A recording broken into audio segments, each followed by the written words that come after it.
Hey guys, this is BoatsDon'tSink. Today was the release of ReZero Volume 2 in English. So here I am with my top 10 and overview video. So without any further ado, let's just jump right into top 10. Number 10 here, I have Tropical Life in Another World Beatrice. So this is just a self-rest salvage brainstorm, and when your other character becomes reversed, you can give a character 500. A lot of people probably have this card fairly high. It's going to be one of the more expensive cards in the set, a double rare. But I don't have it rated very high just because there's a lot of brainstorms already in ReZero. And there's even, set 1 has a self-tap salvage brainstorm. So this one is marginally better if you're not playing the anti-change bomb, or if you need Beatrice name, which is relevant for a small number of things. But this card is just good enough to make my top 10, I think. So yeah, pretty simple card, straightforward. It's obvious why it's good. The defensive 500, or not even defensive, but the 500 when your own character becomes reversed in battle can help keep like pucks and stuff alive a little bit. If you ever, for any reason, need that 500 to win battles, ReZero does have a couple builds that try to go defensive, and that helps with. So number 9, I have Glowing Insignia Felt. So this is the new level 3 Felt. It does combo. Its combo involves an old card from set 1. So she's on play heal, and climax combo beginning of Encore step. If the shot climax is on your climax area and this is on your center stage, you can put 3 yellow characters from your stage into your waiting room to choose a Sword Saint Reinhardt from your waiting room and put it on any position of your stage as rest and then deal a damage to your opponent. So from set 1, Reinhardt, he's the like 20,000 power, hex proof, can't be reversed by auto effects, deals damage, memory kicks, great performance. So he's just this like huge guy, your opponent can never reverse him. He turns off a lot of finishers. Like Yukina's never going to resolve into him, Mikasa's can never reverse into him. Joker just gets memory kicked because it can just about never kill him, unless you put just a ton of resources into one Joker. So yeah, like, card's very powerful, and with set 1, it was a pretty common sort of like win condition play to play into a Reinhardt to shut your opponent down. But it was always kind of difficult because he requires you to have no other characters on your stage. Whereas this Felt sort of ties a finisher into clearing your own board for Reinhardt.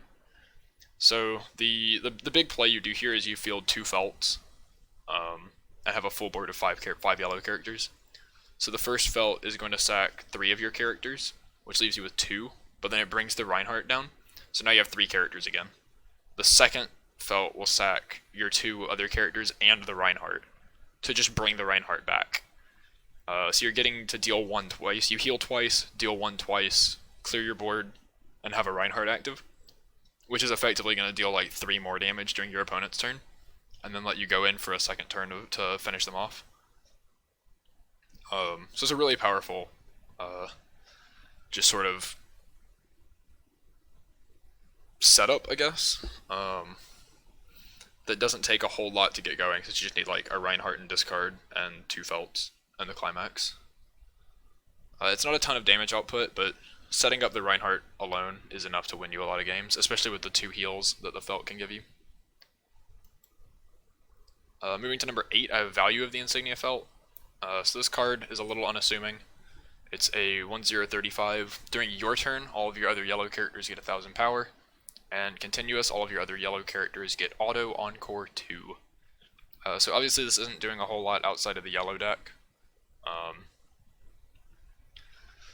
I guess I should say before I continue on through this, like, set 1 was sort of like weapon and magic focused, and it was just sort of like a good stuff deck. Set 2 goes really heavy into splitting up all the different deck archetypes. So you've got the mono yellow deck, you have the Amelia deck, you have the Maids deck, and they don't really play too nicely together from set 2. So this felt very obviously just pushing the yellow deck. The global 1k matters if you're playing the on-reverse combo that's in this set, which we'll see a little later. Otherwise, the 1K is mainly just pushing your early plays over or helping you kill things. The Encore 2 is sort of the important part here, because this deck is playing a stock Soul Climax, and probably has a pretty reasonable amount of stock, but also because the level 3 Felt, which you can early play at 2, generates a stock from its attack and with its on-attack ability. This global means that your Felt 3-2 early plays can Encore themselves, which is very efficient. It's essentially turning you into like one stock Encore, because the Felt generates that extra stock. And then you end up with your like repeatable 2-soul beater early play thing that's compressing you because it's pulling characters out of your deck, and is also able to Encore itself all the time, which I think is a really powerful play, and I think worth sort of keeping in mind. Like, even in the decks that aren't completely yellow, having this card available to make your Felt early play stronger still seems probably worthwhile. Alright, next at number 7 we have Gentle Appearance Amelia. So this is a 1/0/25. If you have the Happy Roswell Mansion family Amelia, it gains 4,000 power, so this is just a constant 6/5 if you have the Brainstorm, the Amelia Brainstorm there in play. And then auto, when this attacks, you can pay 1. If you do, perform a trigger check 2 times on the trigger step. So this is for the Amelia deck. You wouldn't really be able to tell straight from this card, but the Amelia Brainstorm does require all of your characters to be Celestial Spirit, which is pretty much just Amelia and Puck. So this is for the Mono Amelia deck, and that deck is likely playing 8 draw triggers. So A, being 6,500 is just kind of good on its own. Like 1065 base is a nice stat line. And then being able to pay out your draw triggers in the middle of battle phase, or like attack phase, after you trigger them, is really strong, right? Because it can keep us having clean stock in a deck where we're trying to go through our deck fast, using the set 1 Amelia combo. I can get those out of our deck sort of immediately as we're milling through a bunch of cards. And since we're playing 8 plussing triggers, being able to trigger check twice means that we're more likely to hit those plussing triggers on trigger checks, which means that we're going to have sort of just more incidental card advantage off of this stock neutral ability, which is just efficient. It's like utility that's sometimes advantage, sometimes just compression, but always a wall, right? So this card is just really good. At 6 I have Charming Servants Ram and Rem. So this one's for the Maids deck. It has Resonate, reveal 1 Tropical Life in Another World Rem, which is the level 3 Rem from this set, or one of the like mini level 3 Rems. It's the double rare one. You reveal it from your hand at the beginning of Climax phase. This card gets 2,000 power until end of turn. That's kind of whatever. We don't care a ton about that. Other ability is when this card becomes reversed in battle, you may reveal up to 3 cards from the top of your deck. If you reveal 1 or more, choose up to 1 Ram or Rem in its card name, put it into your hand, put the rest in your waiting room, and then discard 1. So this is the common like Rize effect. This is on like the Determination with Life on the Line Kirito. Trying to think of what else has this. This is Armin, the Armin 1/0 from Attack on Titan. This one's just when this gets reversed, which is actually a really cool timing for this to have. Because with some other cards we can sort of like crash this and then save it and recur this effect multiple times, which gives us mill, and it gives us hand fixing, which is really good. The hand fixing already is like really good. Sword Art and Attack on Titan both play those profiles pretty heavily, even when they have a lot of other hand fixing options as well. So this card is, for a costless 0, just very efficient, very good. Obviously it's only grabbing Rams and Rems, so you're only going to be playing it in the like Maids heavy decks. You can't really splash it into other stuff. And sometimes it kills oversizes at 0 because you opened with your level 3 Rem. But yeah, the repeatability of this, due to the timing, most people don't like on reverse timing on these things in general, but because of the repeatability of this timing, I think it's very powerful. At number 5, we have Unexpected Mischief Beatrice. So one thing set 1 ReZero kind of lacked was real top end. It was always more of a we're gonna have strong early plays and play like a slower compression defensive end game, but not have anything that's really gonna kill the opponent. And this is the sort of like big option we got in set 2 to kill our opponent if we choose to do that. So we have auto, when your other magic or weapon character attacks, this gains 1000 power. So we can get up to 12 if we attack last, which is pretty cool. And then we have on play, you can pay a stock to deal 1 damage. So this is just additional damage already, right? And then climax combo, when this card attacks, if secret private chamber is in your climax area and you have 2 or more other characters with Beatrice in its card name, this card gets plus 3500 power and the following ability until end of turn. When this card's battle opponent becomes reversed, you may deal 1 damage to your opponent. Right, so to get the 2 or more Beatrice, the Beatrice Brainstorm gets us 1. So like Brainstorm with 2 of these, or just 3 of these, immediately gets us condition. So that's really not. It seems kind of weird because like forcing you into playing Beatrice cards, but it's not actually forcing you into playing that many because, like, if you have 2 of the Brainstorm, you just instantly have condition, right? But if we look at damage numbers here, this is like 1 damage outside of battle and 1 damage on reverse, which is effectively the same as Mikasa. Unfortunately, the timing here is on play, so we don't get to use stock from our attacks. So we're triple Mikasa. Triple Mikasa is what, 9 stock? Is it 9 stock? Triple of this is 9 stock, right? Because you just pay 6 to play 3 of them and pay 1 for each of them. Triple Mikasa is 9, it would pay down to 3, attack up to 4, pay down to 2, attack up to 3, pay down to 1, attack up to 2, pay down to 0. Yeah, so this is triple of this and triple Mikasa is the same amount of stock. This starts to cost more if you don't have reverse targets. Because Mikasa's free one is the combo one that's on attack, and her costed one is the reverse one.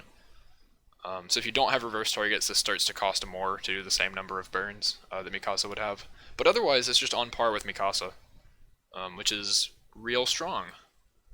And since you gained the 3500, you're like 13.5, 14.5 with the climax, 15.5 to 16.5 depending on what order you attack in. So like you still get that very high amount of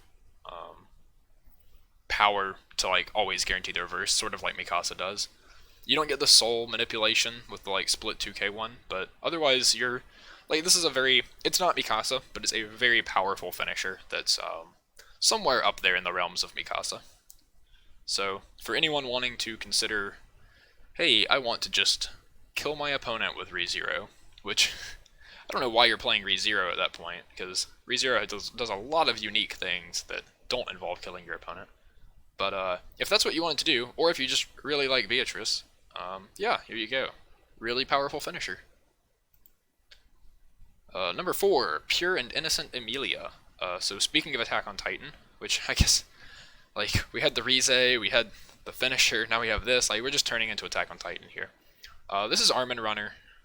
If you have 5 or more cards in hand, it becomes 35, and at beginning of opponent's attack phase, you can move this card to the open middle position of your center stage. So this is a plussing 0. If you don't run, they still have to be able to kill a 35. If they can kill a 35, they have to be able to kill a 35 in 2 lanes, because they have to kill you on the side lane you're in and in the middle lane, or you still just live, which is pretty strong. It doesn't have like all the utility that a regular runner has, because you're like not able to move as far or to as many positions, so they don't have to kill you in 3 lanes, they only have to kill you in 2. But you have the benefit of, and it's like notifications going off everywhere. You do have the benefit of when you can't run, you're a 35, which means your opponent just might not be able to reverse you anyway, or it forces some like anti-runners to like tie with you, which is kind of not what they want to be doing. It might make them even smaller than you if you have like an assist backing this up. So you can stop anti-runners by being fat. You can try field easier, where if this like lives turn 1, you can go into turn 2 with 3 characters on board, and this might still live an additional turn if your opponent cancels and can't play level 1s. So that's pretty strong, pretty strong. It's like that profile's been seen play before. Alright, so number 3 we have Chomp Chomp Puck. On play, pay 1, put the top card of your deck into your clock. Search your deck for 1 character with Amelia in its card name, reveal it to your opponent, put it in your hand, shuffle.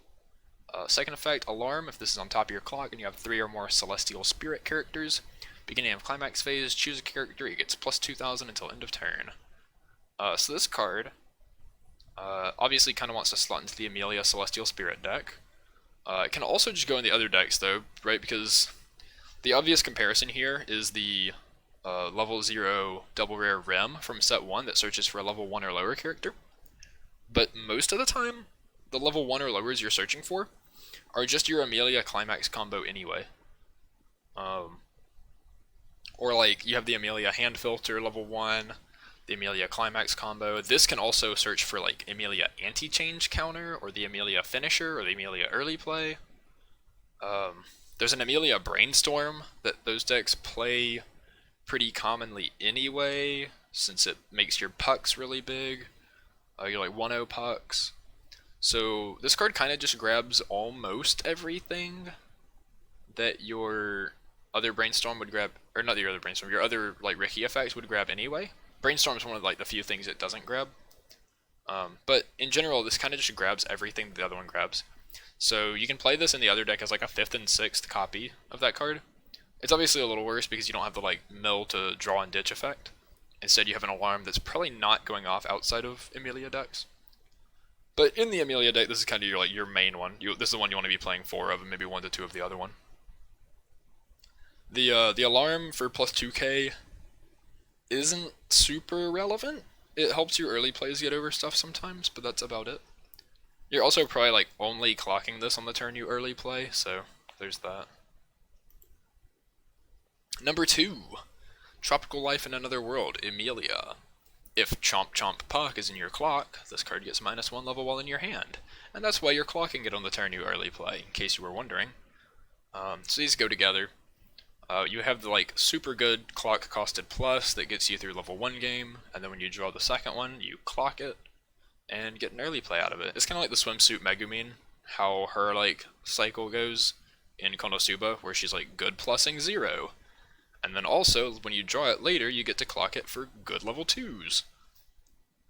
So this card's on-play effect is check top 3, add 1 to hand, put the rest in waiting room, which helps us dig for more copies of itself, and our climax, because we have a climax combo. So that's a really good on-play effect to have here. Climax combo is on attack if you have 4 or more other magic or weapon characters. So this one is generic, just the early play condition's not. This gains plus 1,000 power and the following ability until the end of your opponent's next turn. At the beginning of your opponent's attack phase, choose up to 2 of your opponent's characters, and those characters get -1 soul until end of turn. So this is kind of like the Cardcaptor Sakura Siege, or the Friends Arisa. Both of those have -soul abilities on early plays. This one has kind of like the best early play condition, I think. Or maybe the Sakura, since you just change into it. This one digs the deepest for its climax. It's not quite as powerful as the other two on power level. This one's only going to be a 10-5, so it is the weakest in that aspect. But I think you have the most support sort of surrounding this one to make it powerful. Because ReZero was already a deck, as I said earlier, that's heavily focused around doing powerful things at level 2. With its level 3s and level 3 support.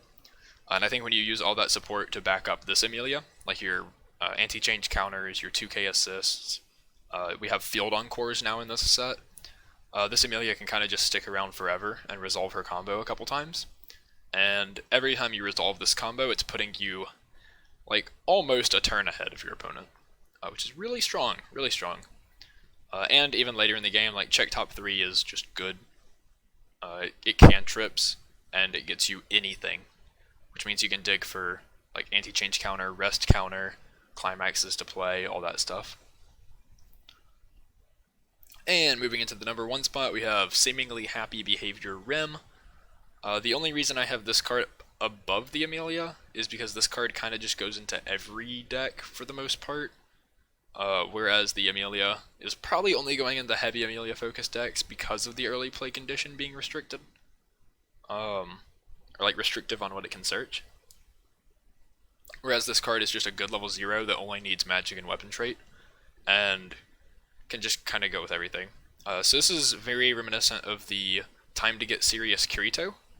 We have on play, whereas Kirito was on play plus 1500, this is on play, reveal the top card of your deck. If it's magic or weapon, this gains a level in 1500. Which means we can now also attack into like bombs and stuff profitably. The other effect is when this becomes reversed, choose one of your other magic or weapon characters, rest it, and move it to an open position of your backstage.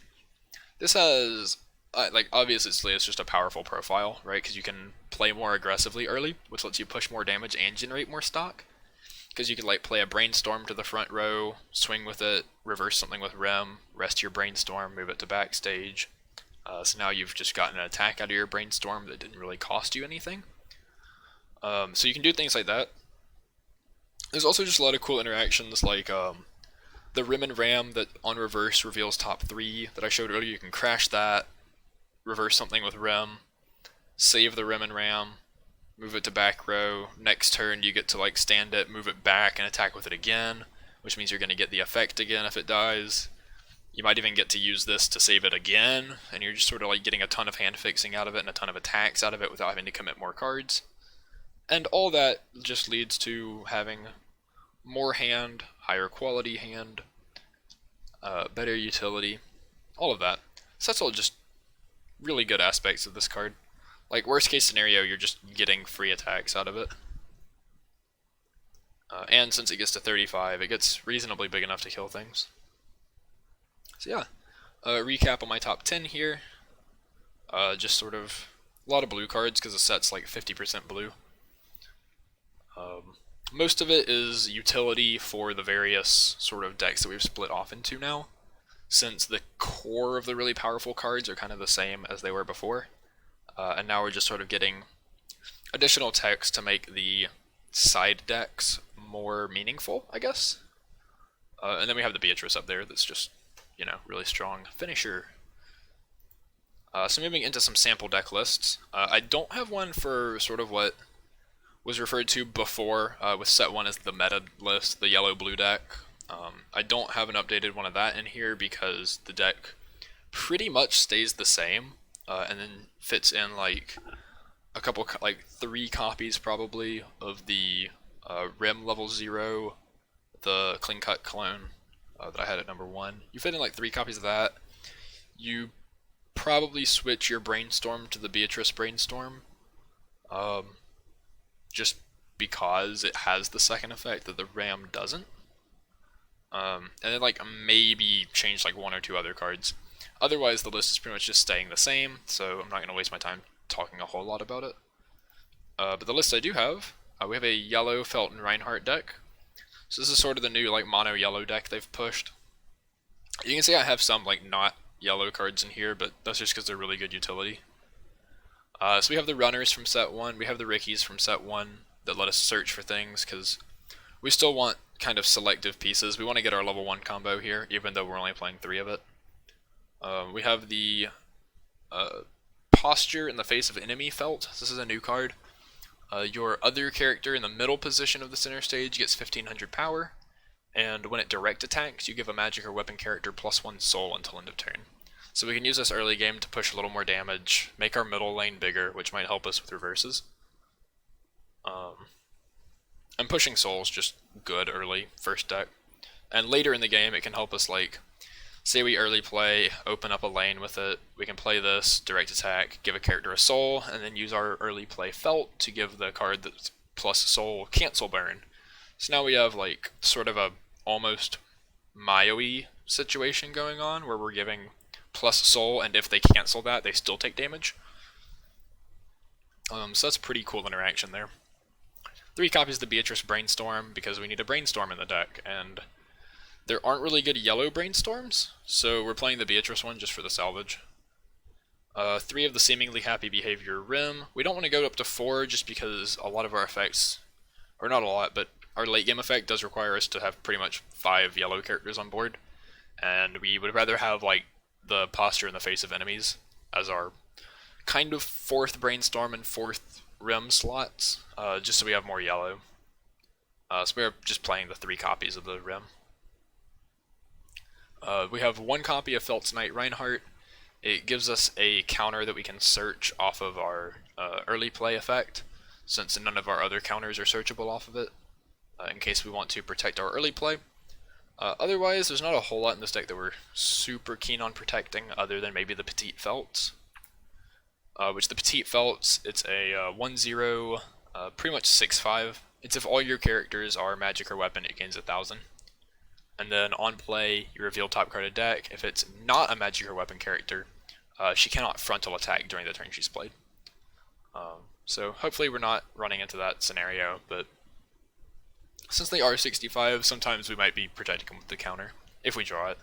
It's more just there, like I said, to search it with the Pride of the Slums Felt. We have 3 copies, Value of the Insignia, since we have a lot of cards that are yellow. We're kind of just trying to like burst power out our opponent's cards and force them to keep replacing their board. And since we have Encore 2, if we die on the backswing, sometimes we'll Encore. A lot of times we won't, but especially with our early plays, we like being able to Encore them. Next we have our level 1 combo, Unacceptable Situation Felt. So this actually combos with a climax from set 1, which is the Mistral Maiden climax. When your battle opponent becomes reversed, look it up to 4, choose a weapon or magic character, reveal it, put it in your hand, put the rest in the waiting room, and then give a character plus 2,000. So this is sort of the Minami effect from Cinderella Girls.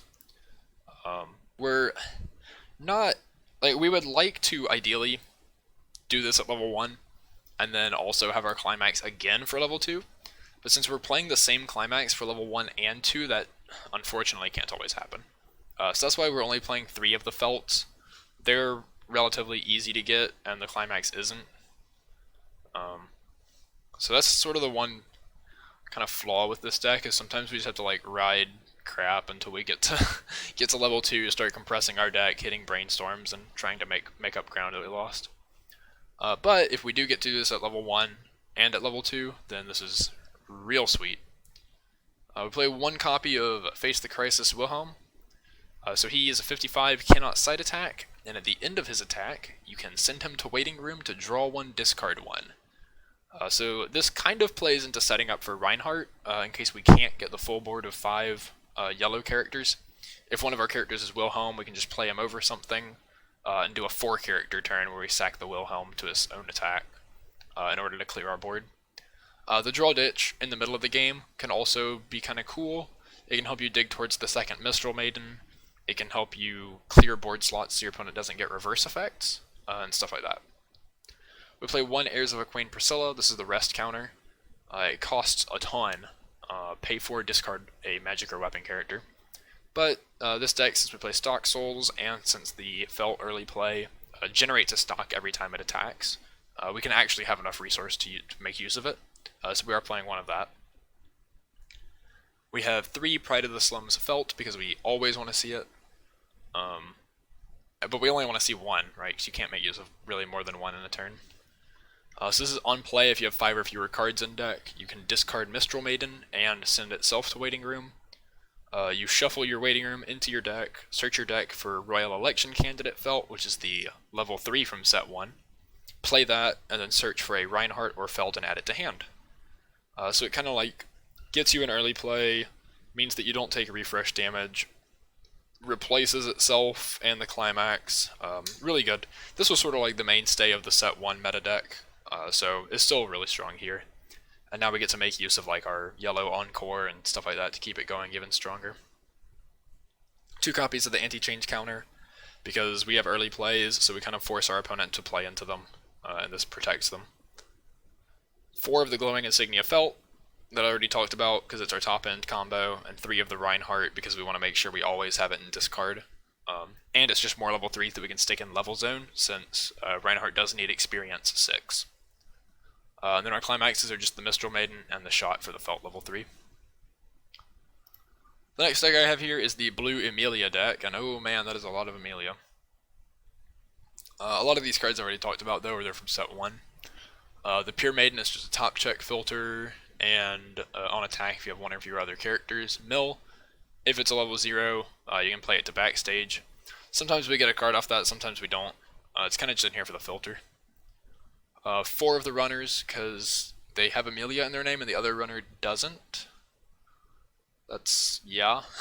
We need a lot of Amelias. 2, I'll teach you Amelia. So this is global 500. And when your character's trigger check reveals a climax, if it's a draw trigger, you can draw a card, discard a card.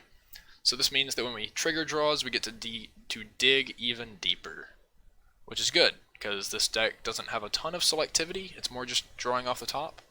So more draws means more chance to get the cards we need. 4 Chomp Chomp Pucks, because this card's good. It searches our level 1 combo and it's our early play condition.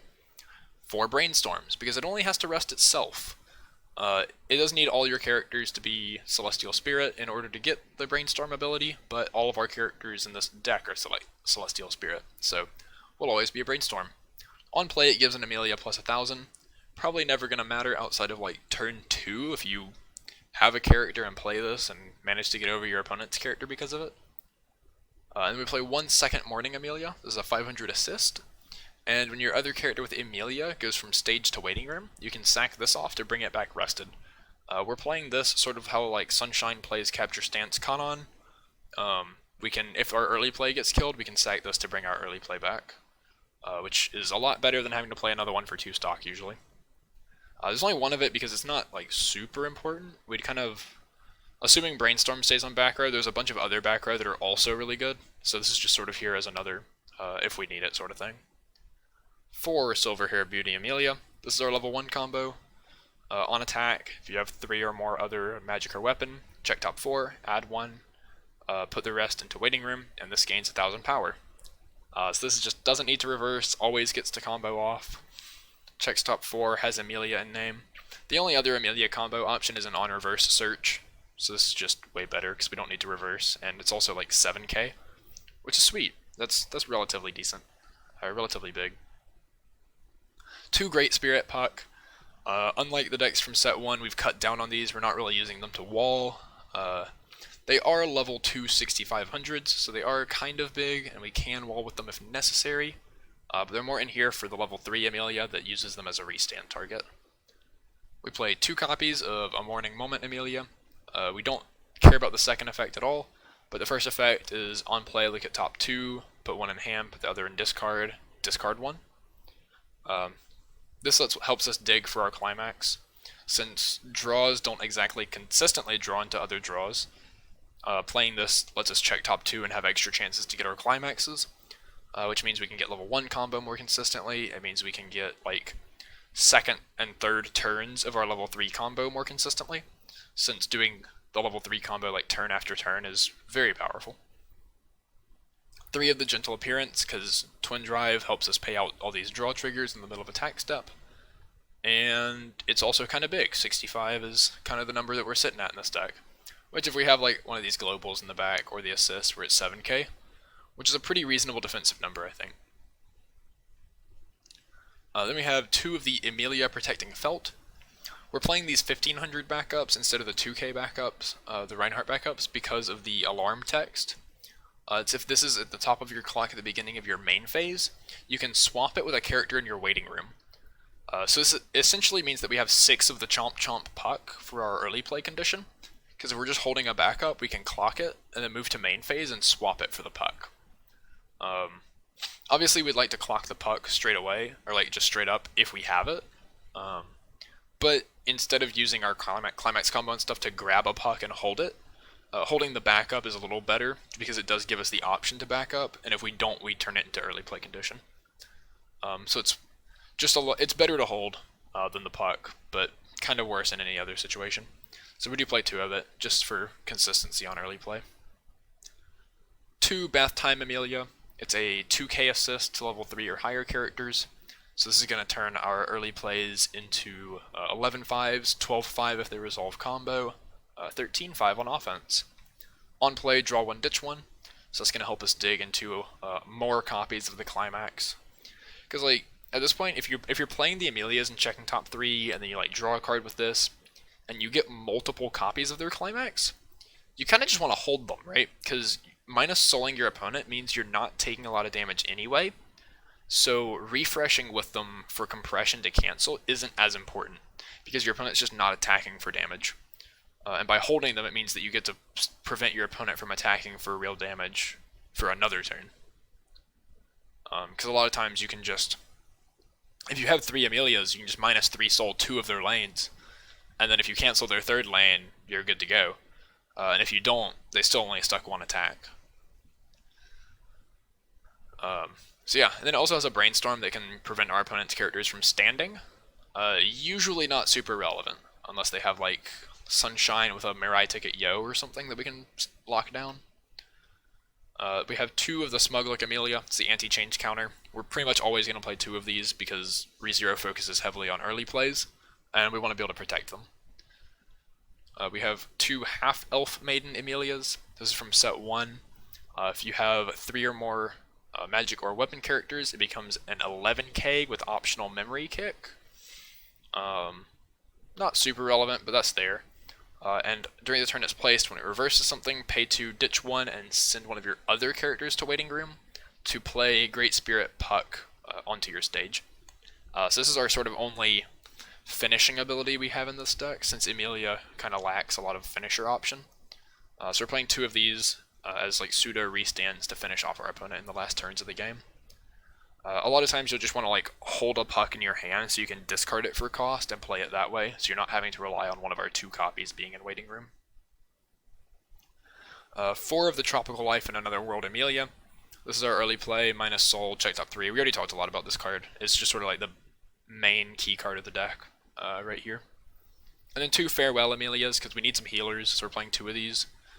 And on attack, if you have 2 or more other magic or weapon, you can give a character 2,000. So this can pump our half-elf maiden up to like 13-5, 14-5 with climax, or like 15-5 to 16-5 with the assist. You can get them up to like 17 or bigger if you have to.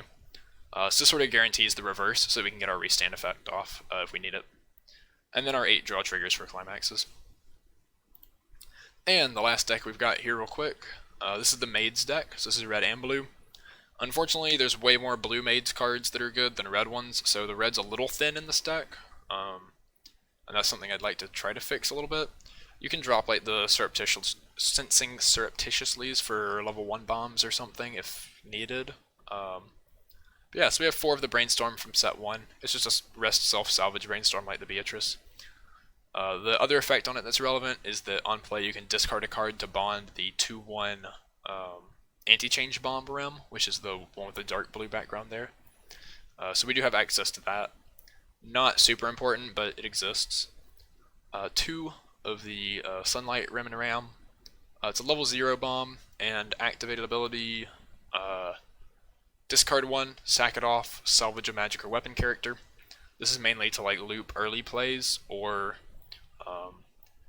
say we play it and then use the seemingly happy behavior to like crash Rim and Ram, bomb something, kill something else with Rim, save our bomb. Next turn we can just turn the bomb into whatever other card we need. Stuff like that. Turn it into our level 1 combo or something like that. 4 Peaceful Life Rim because it searches most of the important cards in the deck. Good card.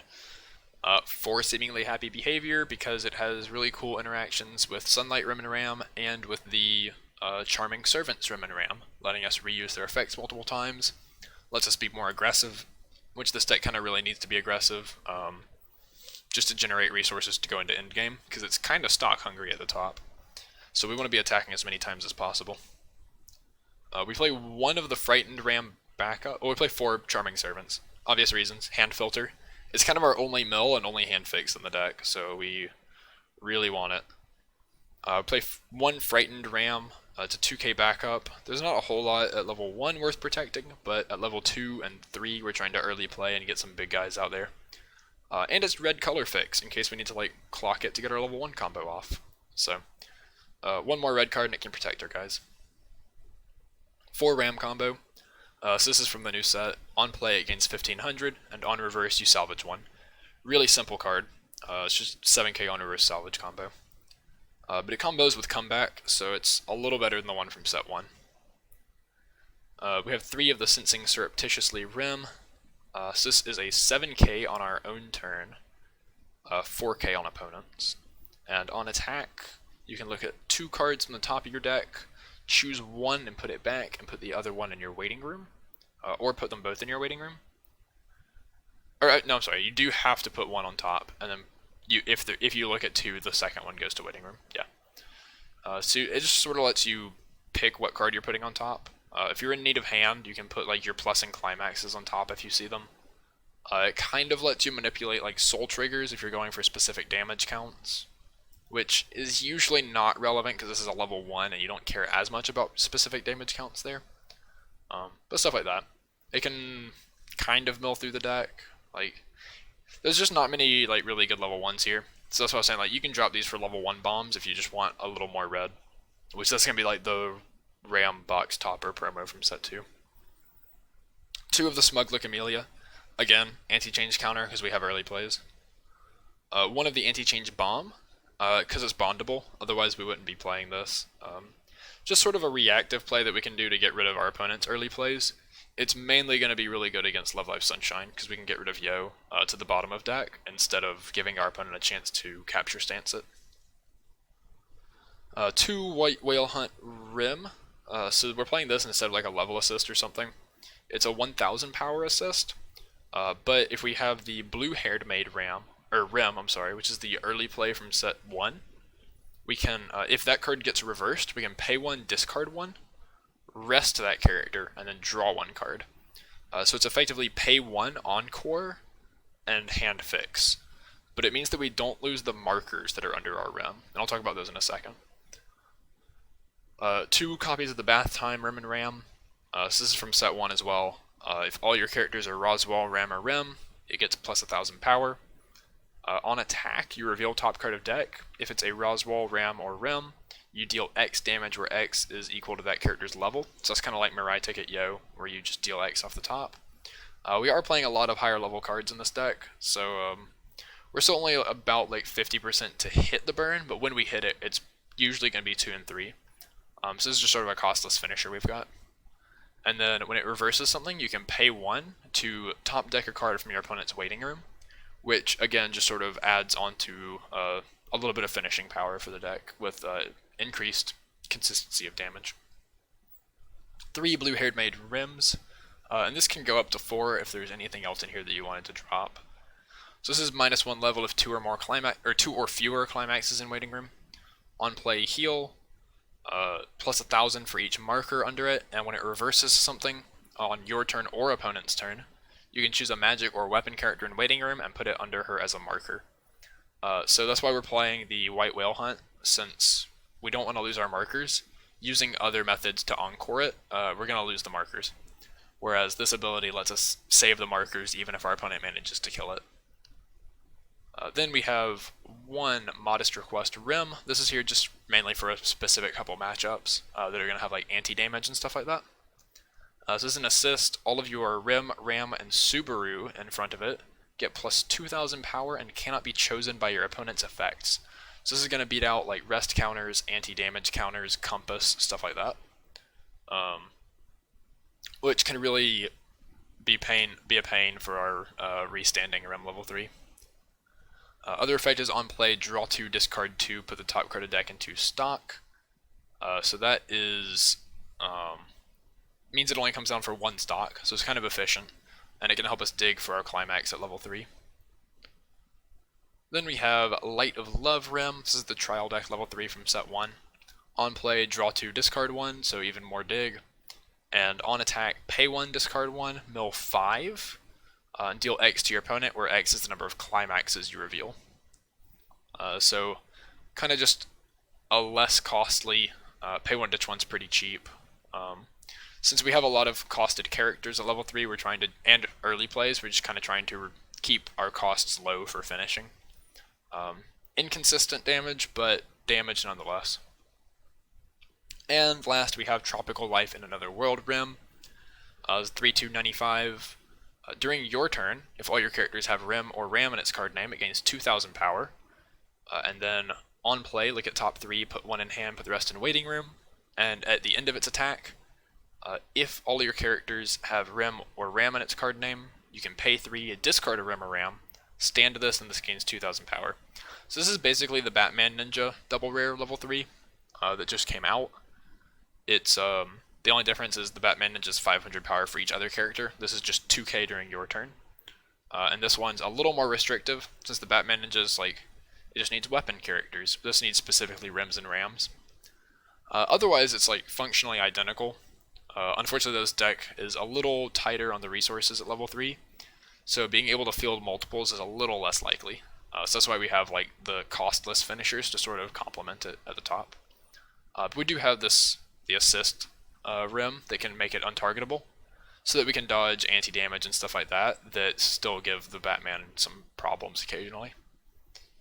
So yeah, that is it on deck lists and overview. I think this probably doesn't really change ReZero's placement in the meta, since the stronger builds don't change a whole lot. However, I do think it makes a lot more of the builds that weren't viable before a lot stronger. It sort of pushes all of these, the Maids deck and the Amelia deck, up into the tiers of, like, this can win a regional. This can top a regional pretty easily, honestly. And just sort of gives you more options for ReZero, makes it a more versatile set, which I think is really appealing, especially to people that didn't like the whole play style of the yellow-blue deck from set 1. They now have other options to use. So yeah, thank you guys for watching, and I will see you all next time.